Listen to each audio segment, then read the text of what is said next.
Before Stephen Covey talks about the 3 habits that will help you manage your relationships, he discussed a concept that fascinated intellectual perspectives and completely shifted your thinking about relationships. He called this concept the emotional bank account. Although I have reservations about this name, I'll explain it to you, God willing. In this video, he explained the intellectual perspectives of the habits of interpersonal effectiveness from the book The 7 Habits of Highly Effective People, a book that will truly change your life by the great author Stephen Covey. In this video, prepare your coffee, my friend, the viewer, and I have mine ready too, or your preferred beverage, and let's enjoy.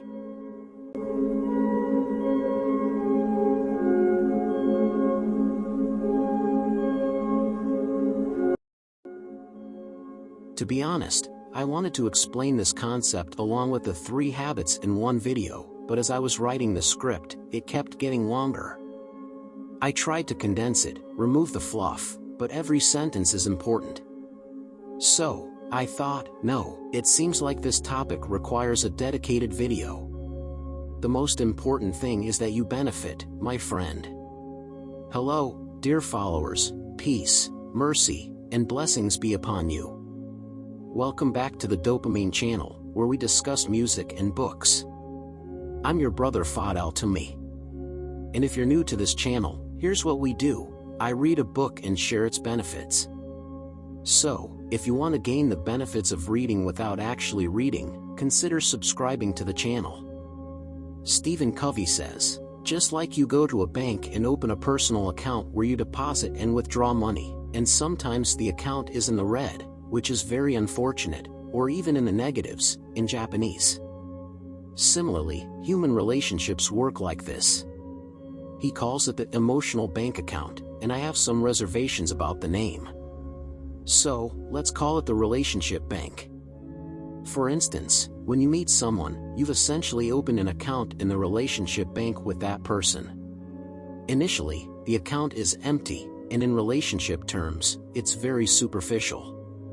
You start depositing into this account as time goes by. Your balance is not money, it's the strong instances that strengthen the bond. Acts like support, sacrifices, attention, promises, and gifts all contribute to building this balance. However, you can also withdraw from this account. Negative instances like disappointment, mistreatment, injustice, criticism, doubt, accusation, can all lead to withdrawals. If your relationship account is full of positive instances, a small withdrawal won't harm you. If you've built a lot of positive experiences with that person, a couple of mistakes or missteps won't break your bond. But here's the thing, sometimes the withdrawal can come at a very high cost. You could be depositing into the relationship for years, and one negative instance can wipe out all that you've deposited. For example, if you have a beautiful relationship with your life partner for 5 years, and you've been depositing positive experiences. In the end, my dear follower, you've brought the cake and betrayed your life partner. Committed an act of betrayal. This action will not just deplete the balance, but it will push it into the negative. The withdrawal here is massive, incredibly massive. So now, I want you to review your accounts a bit. Think about your relationships. Think about your relationship with the people who matter to you. Try to remember when was the last time you deposited, when was the last time you cared, listened, helped. Ask yourself, have you withdrawn a lot from this relationship? Did it happen in the recent past? Were you withdrawing more than you were depositing? Is your relationship with this person already filled with a good balance to begin with? I swear, this concept made me go back and reevaluate my affairs. I discovered that any negativity I faced in any relationship I cared about, I was often the cause. I was withdrawing too much, so much that some relationships reached a point of having a negative balance. This is not to mention when there was no balance to begin with. Seriously, my dear follower, if the balance of your relationships is 0 and your balance in the bank is also 0 with both parties, it won't work. Stephen Covey wanted to give you 6 deposits that you can use in any relationship. You want them, and the first and possibly most important one is understanding the individual. You have to understand the person properly in order to know what they consider valuable and then deposit that into your relationship. In some cases, we think that what we love and value is what they love and value too. The people we interact with and care about should value the same things as we do. But no, most people have different interests and values from yours. For instance, if I want to please my brother Badger, I might give him a skin in Fortnite. However, my sister might not be pleased with a Fortnite skin at all. This is the first thing. Second thing is, it's important to truly understand this person, know their interests. Care about their interests as much as they do. And this is a crucial point. Because there might come a day when you're busy with an extremely important task. And then your little 6-year-old son interrupts you. He wants to talk to you about something trivial, something that's of course trivial to you. He says that if you're interested in him, you should be interested in his interests. The game he's talking about, you'll pause your work, you'll happily listen to him, and this serves the roles we defined in the second habit, if you remember. Steven says there's a friend of his who booked tickets to attend all the baseball games of the team his son loves. He attended all the games throughout the season all over America. May God bless him. But my father, he'd come into the room where I was watching the game on TV and he'd change the channel. He'd ask, "What?" He'd tell me he booked season tickets. Anyway, after the season ended, they asked his friend, "Do you love baseball this much?" He said, "No, but I love my son this much." Oh God. I know, my father. Why didn't I read this book? May he rest in peace. The second way of making deposits is by caring about all the little things. Pay attention to the smallest details between you and the person who matters to you. Let's take your life partner, for example. Try to think and remember the tiniest details, the smallest matters that you've neglected or not cared about. Sometimes you neglect them, saying they don't matter to you. Keep in mind that your interest in these matters is considered a deposit in the relationship's balance. And your lack of interest in them could sometimes be a withdrawal. For instance, when your life partner gives you a bouquet of flowers with a card containing kind words written on it, please remember not to throw that card away as if it were waste. The card may mean more to her than the grandest of gifts, because, my friend, it's possible that for her, the letters and words you wrote in that card are more significant. Please, my dear friend, remember this. Pay attention to the tiniest details, because I'm sure that most girls and women care about those meticulous details. And they'll tell you, once I took 2 of my kids out for a stroll, and we spent the whole day walking around. We went to various places, from parks to zoos to shops. And we eventually ended up at the cinema. They say in the middle of the movie, my 4-year-old son Sean fell asleep, but my 6-year-old son Steven stayed awake. We watched the whole movie. After the movie ended, I carried him on my shoulder, and I put him in the back seat of the car. They told me it was a very cold night, so I took off my coat, wrapped it around him, and got on the bus. We continued on our way home. When we arrived home and I put Sean in his bed, after Steven finished putting on his pajamas and brushing his teeth, I went and lay down beside him. I started chatting with him about this day, asking him what he thought about it, whether he enjoyed it, whether it was a nice outing. Hold on a moment, my dear follower. I swear to God, this issue is quite relevant to me. Just a little while ago, someone booked season tickets for his child's games. And now here he is lying beside his son on the bed, asking him, "What do you think of the outing?" A lot. My goodness, he's really testing my patience. Anyway, he says he felt that his responses to my questions were cold. What do you think of the outing? Was it nice? Did you like that place? He answered, yes. The movie was good too. I ask him, what's wrong? He says to me, Dad, if it gets cold one day, will you wrap the coat around me like you did? He says, Dad, do you remember? You left behind all the beautiful events of that day and focused on this tiny event. For him, this was the most important event of that whole day. It taught me a lesson I will never forget, and it taught me that the minute details are more important than all the events. Sometimes, as Bruce Barton says, when I contemplate the tremendous consequences that result from small things, I'm inclined to think that there's no such thing as small matters. When I think about the major events that occur because of small things, I doubt the existence of small matters in life at all. Basically, my friend, paying attention to the small things is important. This is considered a significant deposit in the relationship.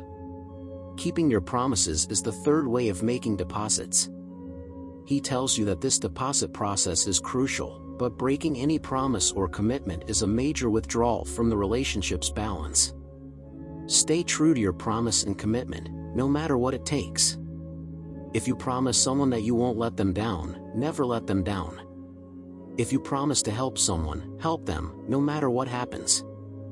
If you promise someone that you'll be there for them, be there, no matter what happens in the relationship between you two, even after your relationship with them ends. Stay close to them.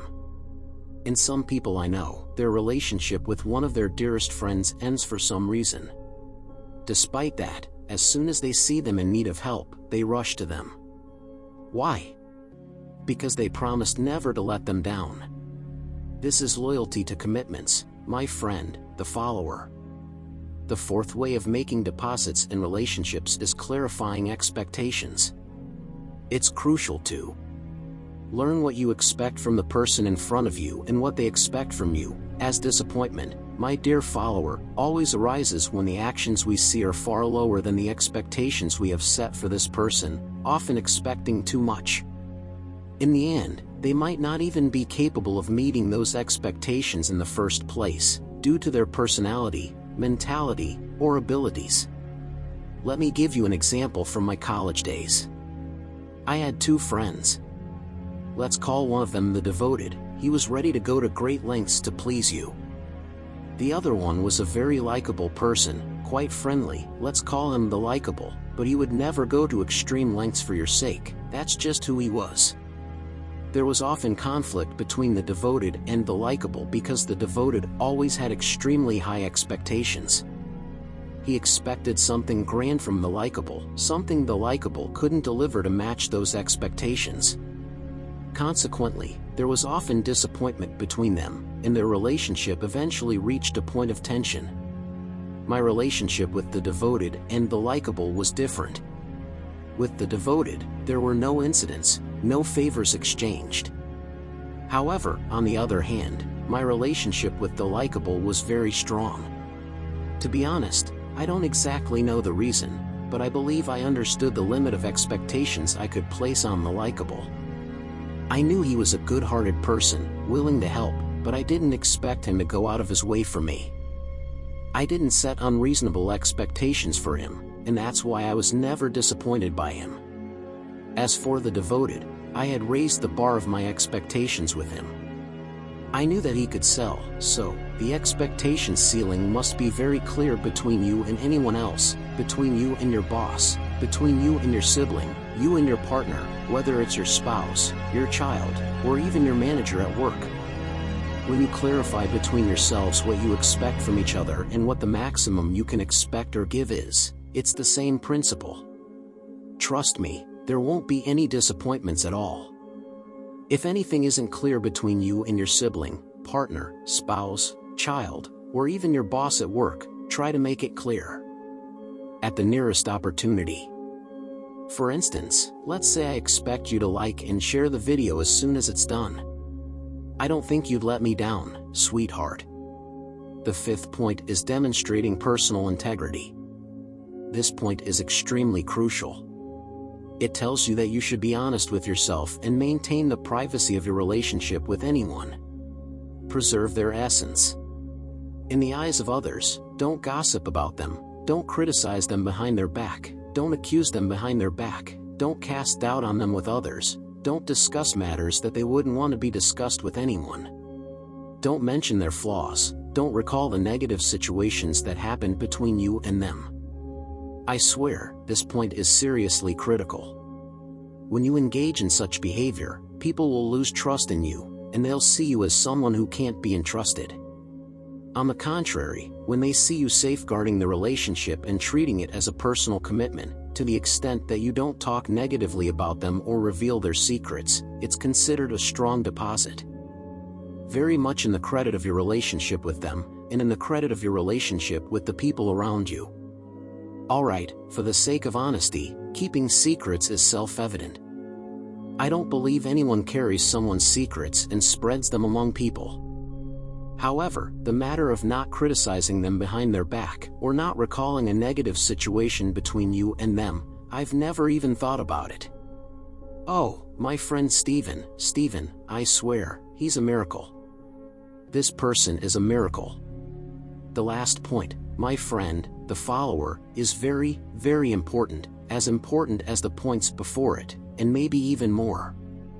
He tells you that as soon as you commit a wrongdoing against anyone you care about, withdrawing from the relationship's credit with criticism, doubt, raising your voice, making mistakes, hurting them, or misunderstanding them, sometimes apologizing with a sincere apology immediately, apologizing turns around the withdrawal you did. Most likely, your apology, this reflects the process, and it compensates for the withdrawal you made from the relationship's credit. Apologize sincerely and genuinely, and try not to delay your apology, never. The longer you delay an apology, the more difficult it becomes. In fact, an apology loses its value if you delay it, meaning, for example, if you wronged me today and apologize after 5 years, no. The whole story won't work, and the matter ends. These are the 6 operations of depositing into the credit of a relationship. Treat the people around you this way, and try to deposit as much as possible into your account with them.